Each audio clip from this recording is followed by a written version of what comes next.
Success study Baloda YouTube channel में आपका स्वागत है। आज के इस वीडियो में हम ओलंपियाड 2022-23 के लिए विषय हिंदी के अभ्यास प्रश्न लेकर के आए हैं। तो चलिए शुरू करते हैं हम आज का वीडियो। लेकिन इस परीक्षा में एक खास बात यह है कि आपको इन प्रश्नों के उत्तर अंकित करने के लिए एक OMR शीट दी जाएगी, ठीक है ना। और उस OMR शीट में आपको सही उत्तर अंकित करने के लिए जो गोले दिए जाएंगे उन गोलों को सही तरीके से फिलअप करना है। अब किस प्रकार से करना है इसका वीडियो मैंने बना दिया है, जो कि इस वीडियो के डिस्क्रिप्शन बॉक्स में उपलब्ध है। उसे आप देख करके सीख सकते हैं कि गोलों को कैसे सही तरीके से बनाया जाता है, उसको फिलअप किया जाता है। क्योंकि हम पढ़ाई अच्छी कर लेते हैं, लेकिन यदि इन गोलों को सही तरीके से फिलअप नहीं करते हैं, नहीं भरते हैं, तो हमारे उत्तर जो है मशीन के द्वारा पढ़े नहीं जाएंगे और अंक नहीं मिलेंगे। इसलिए OMR शीट में दिए गए गोलों को अच्छी तरह से भरना हमें आना चाहिए। तो चलिए अब हम इस वीडियो को स्टार्ट करते हैं। पहला प्रश्न है, मधुर वचन है और आपको ऑप्शन दिया गया है तीर, औषधि, नीर और क्षार, है ना। तो मधुर वचन है औषधि, तो ऑप्शन जो ब है ये आपका सही जवाब हो जाएगा। प्रश्न क्रमांक 2 है, बाबा भारती रहते थे। कहाँ रहते थे?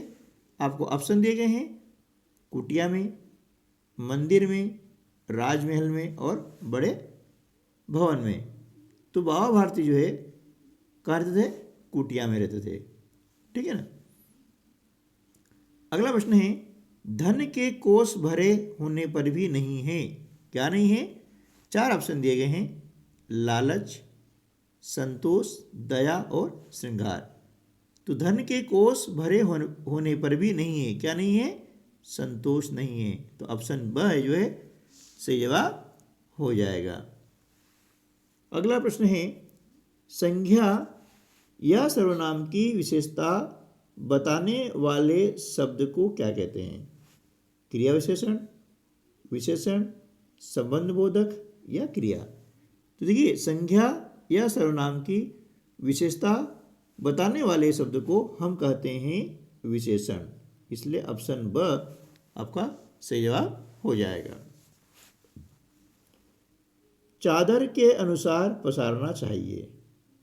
4 ऑप्शन दिए गए हैं, बाहें, पैर, मुंह और जीभ। तो चादर के अनुसार हमें क्या पसारना चाहिए? पैर पसारना चाहिए।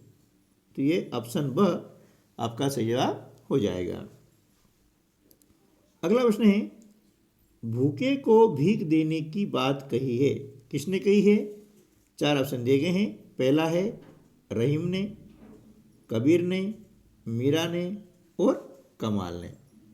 तो भूखे को भीख देने की बात कही है कबीर ने। ऑप्शन ब आपका सही जवाब होगा। प्रश्न क्रमांक 7, सम्राट अकबर के 9 रत्नों में से एक थे। ऑप्शन है मोहन, तानसेन, रूपा और अलादीन। तो सम्राट अकबर के 9 रत्नों में से एक रत्न थे तानसेन। इसलिए ऑप्शन ब आपका सही जवाब हो जाएगा। प्रश्न क्रमांक 8, हमारा शरीर कितने तत्वों से मिलकर बना हुआ है? ऑप्शन दिया है 1, 3, 4 और 5। तो हमारा शरीर 5 तत्वों से मिलकर बना हुआ है। इसलिए ऑप्शन द आपका सही जवाब हो जाएगा। अगला प्रश्न है, भारत भवन स्थित हैं। कहाँ स्थित हैं? 4 ऑप्शन दिए गए हैं, इंदौर में, जबलपुर में, दिल्ली में और भोपाल में। तो भारत भवन जो है भोपाल में स्थित है। ऑप्शन द आपका सही जवाब हो जाएगा। अगला प्रश्न है, कर्मवती कहाँ की रानी थी? 4 ऑप्शन दिए गए हैं। पहला है झांसी, कालपी, मेवाड़ और इंदौर। तो कर्मवती कहाँ की रानी थी? तो कर्मवती मेवाड़ की महारानी थी। ठीक है ना। अगला प्रश्न है, तुलसीदास ने संत समान कहा है, किसे कहा है? कौवा, हंस, बगुला या कोयल को?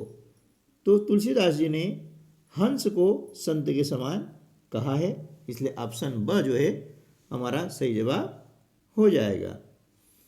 अगला प्रश्न है, नेहरू जी ने अपनी भस्म कहाँ बिखेरने की इच्छा व्यक्त की? अ नदियों में, खेतों में, पर्वतों में और समुद्रों में।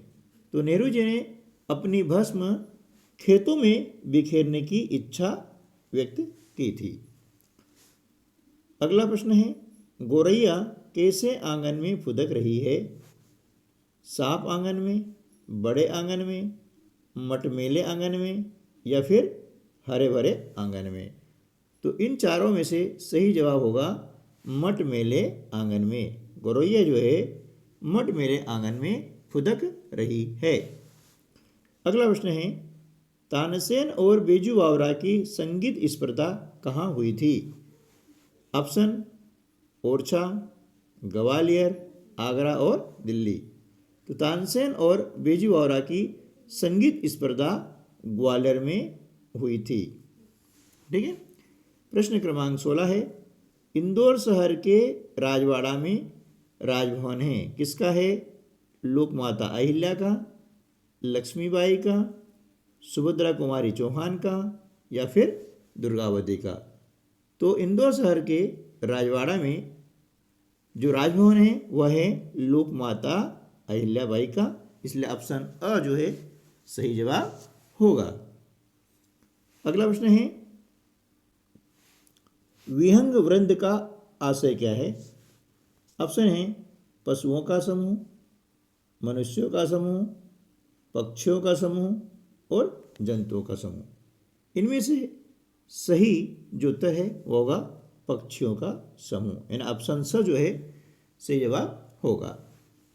अगला है, तानसेन के गुरु कौन थे? तो तानसेन के गुरु थे स्वामी हरिदास।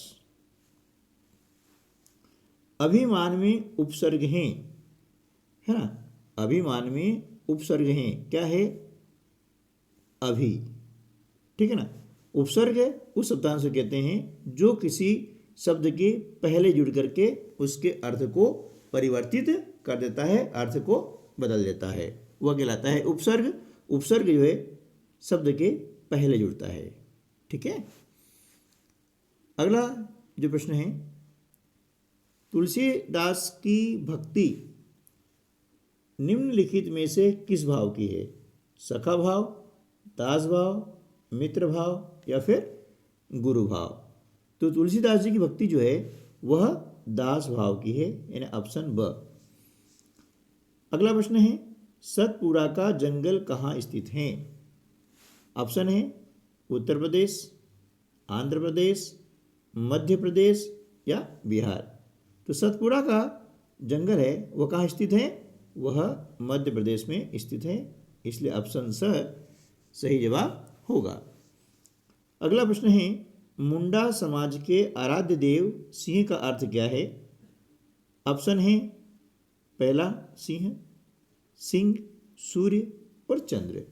तो मुंडा समाज के जो आराध्य देव है सिंह, उसका अर्थ है सूर्य। अमृता देवी के साथ शहीद विष्णुओं की संख्या कितनी थी? ऑप्शन दिया हुआ है 362, 365, 363, 364। इसमें से सही जवाब होगा 363। वृक्ष का पर्यायवाची शब्द है, कौन सा है? कानन, तरु, गिरि और चक्षु। तो वृक्ष का पर्यायवाची शब्द है तरु। ठीक है। ऑप्शन ब आपका सही जवाब हो जाएगा। अगला प्रश्न है, आर्यभट्ट की पुस्तक का नाम था, क्या था? ज्योतिष शास्त्र, गणित शास्त्र, आर्यभट्टीय या फिर दर्शन शास्त्र। तो आर्यभट्ट की जो पुस्तक है उसका नाम था आर्यभट्टीय, यानी ऑप्शन स जो है हमारा सही जवाब हो जाएगा। प्रश्न क्रमांक 26, श्योपुर, दिल्ली, जयपुर आदि शब्दों में संज्ञा है। संज्ञा कौन सी है? तो इनमें संज्ञा आ जाती है व्यक्तिवाचक संज्ञा, है ना। इसमें किसी व्यक्ति या स्थान का नाम आता है। अगला प्रश्न है, संज्ञा के प्रकार हैं कितने हैं? 1, 2, 3 या इनमें से कोई नहीं। तो संज्ञा के वैसे 5 प्रकार है, इसलिए यहाँ पर आपका सही उत्तर हो जाएगा ऑप्शन नंबर 4, इनमें से कोई नहीं। अगला प्रश्न है, अमृत का पर्यायवाची शब्द है, कौन सा है? 4 ऑप्शन दिए गए हैं। पहला है जगत, सुधा, मात और देह। तो अमृत का पर्यायवाची शब्द है सुधा, ऑप्शन नंबर 2। संसार का पर्यायवाची शब्द है, क्या है? आपको 4 ऑप्शन दिए गए हैं, शरीर, जगत, देश और प्रदेश। तो संसार का पर्यायवाची शब्द है जगत, यानी ऑप्शन 2 है सही जवाब का हो जाएगा। जंगल शब्द किसका पर्यायवाची शब्द है? ऑप्शन है भूमि, वन, पवन, आकाश। जंगल जो है यह वन का पर्यायवाची शब्द है, ठीक है। अगला प्रश्न है, निम्न में से शुद्ध रूप बताइए। आपको 4 यहाँ पर शब्द दिए गए हैं, इन चारों में से शुद्ध शब्द आपको बताना है और वह है प्रशंसा, यानी ऑप्शन नंबर 1 जो है ये बिल्कुल सही वर्तनी है। अगला प्रश्न है, अशुद्ध शब्द छाटिए। यहाँ पर 4 शब्द दिए गए हैं, स्वप्न, ऐश्वर्य, लोकप्रिय और जिज्ञासु। तो इनमें से एक ही जो वर्तनी है वह अशुद्ध है और वह है जिज्ञासु, ठीक है ना। जिज्ञासु जो है इस प्रकार से लिखा जाता है, जी और फिर ये ज्ञानी का जिज्ञासु, है ना, ये इसकी सही वर्तनी है, ठीक है ना। अगला प्रश्न है, विचारों के आदान प्रदान को क्या कहते हैं? ऑप्शन आपको दिए गए हैं, शब्द, वाक्य, भाषा और सेवा। तो विचारों के आदान प्रदान को क्या कहते हैं? इसका उत्तर आ जाएगा भाषा, है ना। विचारों के आदान प्रदान को भाषा कहते हैं। हिंदी में वचन के कितने प्रकार होते हैं? ऑप्शन दिया है 1, 2, 3 या 4। तो हिंदी में 2 वचन होते हैं, एक वचन और बहुवचन, इसलिए ऑप्शन जो है हो जाएगा आपका 2। महिला शब्द हैं एक वचन, बहुवचन या द्विवचन या कोई नहीं। तो महिला शब्द है क्या है? एक वचन है ना। ऑप्शन नंबर 1 आपका सही जवाब होगा। अगला प्रश्न है, पुस्तक का बहुवचन रूप होगा, क्या होगा? पुस्तक, पुस्तिका, पुस्तकें और किताब। तो पुस्तक का बहुवचन रूप होगा पुस्तकें, ठीक है। अगला प्रश्न है, भाषा की शुद्धता का ज्ञान कराने वाला शास्त्र है, कौन सा है? 4 ऑप्शन दिए गए हैं। पहला है लिखित भाषा, व्याकरण, लिपि और वर्ण। तो भाषा की शुद्धता का ज्ञान कराने वाला शास्त्र होता है, वह होता है व्याकरण। ऑप्शन नंबर 2 सही जवाब हो जाएगा। अब नीचे आपको बताना है सही शब्द बताने हैं। तो 4 शब्द आपको दिए गए हैं, आशीर्वाद, है ना। तो आशीर्वाद कौन सा सही है आपको वो बताना है, ठीक है ना। तो इसमें से जो आशीर्वाद का सही रूप है वह है ऑप्शन नंबर 4 में, ये आपका सही लिखा हुआ है ना। प्रश्न क्रमांक 39 में आपको दिया है क, धन आ, धन व, धन य और अ। अब इनमें से इनको जोड़ने पर शब्द क्या बनेगा? तो इनको जोड़ने पर शब्द बनेगा काव्य, यानी ऑप्शन नंबर 3, ठीक है ना। नेक्स्ट क्वेश्चन है, गुरु का बहुवचन व्यंजन है, क्या है? गुरुओं, गुरुएं, गुरु और गुरुजन। तो देखिए गुरु का जो बहुवचन होता है वह होता है गुरुजन, ठीक है ना। ऑप्शन नंबर 4 सही जवाब हो जाएगा। निम्न वर्णों में व्यंजन हैं आ, य, ई, उ। तो इसमें से व्यंजन कौन है? चारों में से व्यंजन है य, तो ऑप्शन नंबर 2 सही होगा और बाकी तीनों क्या है, ये स्वर हैं। ठीक है ना। चलिए अगला सही वाक्य छांटिए, है ना। पहला वाक्य है उसके पिताजी अध्यापक लगे हुए हैं। दूसरा उसके पिताजी अध्यापक हैं। तीसरा उसके पिताजी अध्यापक की नौकरी में हैं। चौथा उसके पिताजी पढ़ाई का काम करते हैं। तो इसमें से सही जो वाक्य है वह यह है कि उसके पिताजी अध्यापक हैं। ऑप्शन नंबर 2 सही होगा। ठीक है ना। अगला प्रश्न है काव्य की शोभा बढ़ाने वाले तत्वों को कहते हैं। क्या कहते हैं? 4 ऑप्शन दिए गए हैं। पहला रस, छंद, अलंकार और काव्य। तो काव्य की शोभा बढ़ाने वाले तत्वों को हम अलंकार कहते हैं। ऑप्शन नंबर 3 सही जवाब हो जाएगा। अगला प्रश्न है काव्य को पढ़ने से जो आनंद मिलता है उसे कहते हैं। क्या कहते हैं? 4 ऑप्शन दिए गए हैं। पहला रस, छंद, अलंकार और शब्द शक्ति, है ना। तो काव्य को पढ़ने से जो आनंद मिलता है उसे हम कहते हैं रस। क्या बोलते हैं? रस हैं और हिंदी में 10 रस हैं। ठीक है ना। अगला प्रश्न है वर्णों एवं मात्राओं के समूह को कहते हैं। ऑप्शन दिए हैं रस, अलंकार, संज्ञा और छंद। तो वर्णों एवं मात्राओं के समूह को हम छंद कहते हैं। ठीक है ना। संधि के प्रकार हैं, कितने हैं? 1, 2, 3 या 4। तो संधि के 3 प्रकार होते हैं, है ना। स्वर संधि, व्यंजन संधि और विसर्ग संधि। ठीक है ना। अगला प्रश्न है हिमधन आलय के योग से शब्द बनेगा। कौन सा बनेगा? हिमलय, हिमालय, हिमलाय या फिर हिमालया। तो हिमधन आलय के योग से शब्द बनेगा हिमालय, यानी ऑप्शन नंबर 2। अगला है जगन्नाथ का संधि विच्छेद है ना। जगत धननाथ, जगत धननाथ, जगन धननाथ और जगत धन्ना। तो इनमें से सही जो उत्तर आ जाएगा जगत धननाथ, यानी ऑप्शन नंबर 1। मनोरथ, मनोरथ का संधि विच्छेद होगा। क्या होगा? मनोरथ का संधि विच्छेद होगा मन धनरथ, यानी ऑप्शन नंबर 3। चौथा जो है अगला प्रश्न है भूतपूर्व शब्द के लिए सही विकल्प होगा। क्या होगा? जो अभी हुआ है, जो पहले हुआ है, जो भविष्य में होगा, जो कभी नहीं होगा। तो भूत पूर्व शब्द के लिए सही विकल्प है जो पहले हुआ। ठीक है ना, वो भूतपूर्व कहलाएगा। प्रश्न क्रमांक 50 राम पुस्तक पढ़ता है निम्न वाक्य में क्रिया शब्द है। कौन सा है? राम, पढ़ता, पुस्तक या फिर व्यायाम। तो देखिए यहाँ पर राम पुस्तक पढ़ता है, इसमें क्रिया शब्द हो जाएगा पढ़ना। ठीक है ना।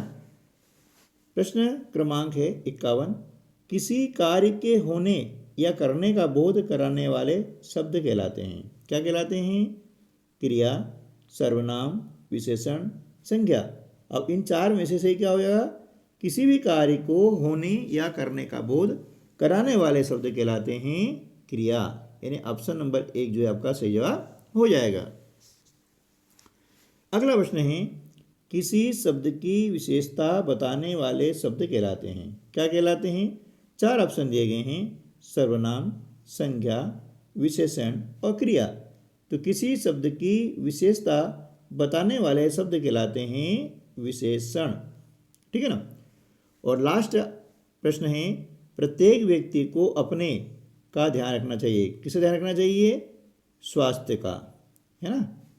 किसे ध्यान रखना चाहिए? स्वास्थ्य का। ऑप्शन नंबर 3 जो है इसका सही जवाब हो जाएगा। ठीक है दोस्तों, तो आज के वीडियो में बस इतना ही। मिलते हैं अगली वीडियो में, तब तक के लिए नमस्कार, जय हिंद।